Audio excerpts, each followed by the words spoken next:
Baik, saya akan menjelaskan praktikum yang pertama, yaitu Whetstone Bridge dengan sensor LDR.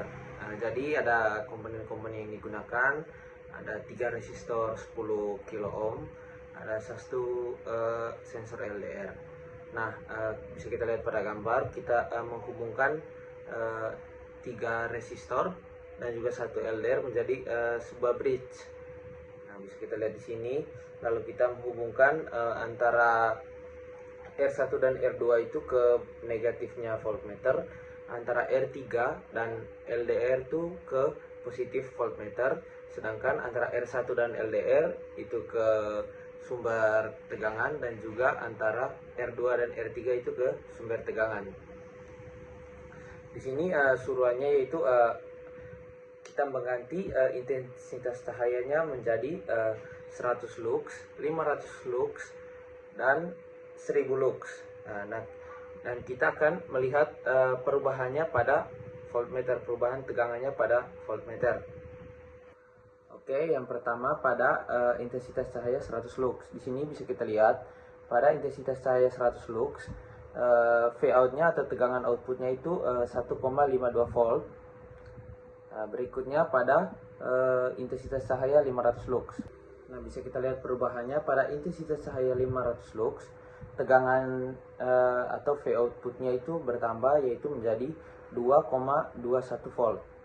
Yang terakhir pada intensitas cahaya 1000 lux. Nah, pada intensitas cahaya 1000 lux, tegangannya itu menjadi 2,34 volt. Hubungan intensitas cahaya dan juga V output atau tegangan outputnya, yaitu saat intensitas cahaya meningkat, resistansi LDR turun. Yang kedua, perubahan resistansi ini menyebabkan ketidakseimbangan Whetstone Bridge, yang dimana menghasilkan tegangan output yang berubah-ubah. Yang terakhir, tegangan output akan semakin besar saat perbedaan resistansi antara lengan bridge semakin besar. Nah, kondisi bridge itu seimbang, di mana R1 per R3 itu sama dengan Rx per R2, sehingga tegangan outputnya itu sama dengan 0. Dalam kasus ini, nilai LDR itu atau Rx harus sama dengan nilai resistor di lengan lain, yaitu 10 kilo ohm, agar outputnya 0 atau kondisi bridge-nya seimbang. Baik, saya akan menjelaskan pengaruh perubahan kecil resistansi pada praktikum yang kedua, yang dimana resistansinya dimulai dari 120 ohm, 121 ohm, sampai 122 ohm.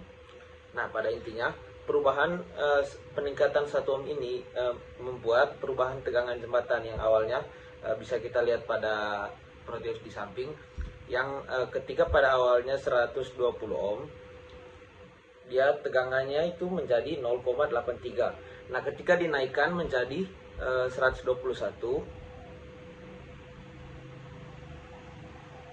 ketika dinaikkan menjadi 121, tegangannya menjadi 0,82.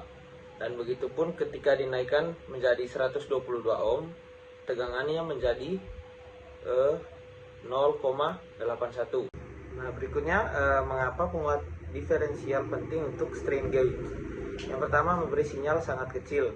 Penguat diferensial memperbesar sinyal kecil itu sampai level yang bisa dibaca oleh voltmeter atau ADC atau microcontroller. Yang kedua, menolak noise common mode.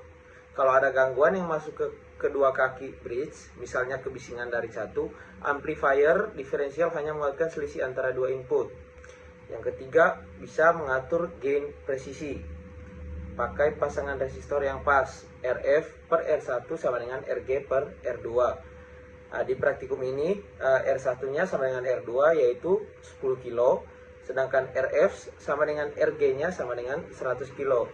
Dan G-nya itu kurang lebih atau mendekati 10. Stabil dan mudah dihitung. Nah, pada percobaan ini tadi, G-nya itu tadi 9,8 kalau tidak salah tadi. Nah, sekian saja dari saya. Terima kasih.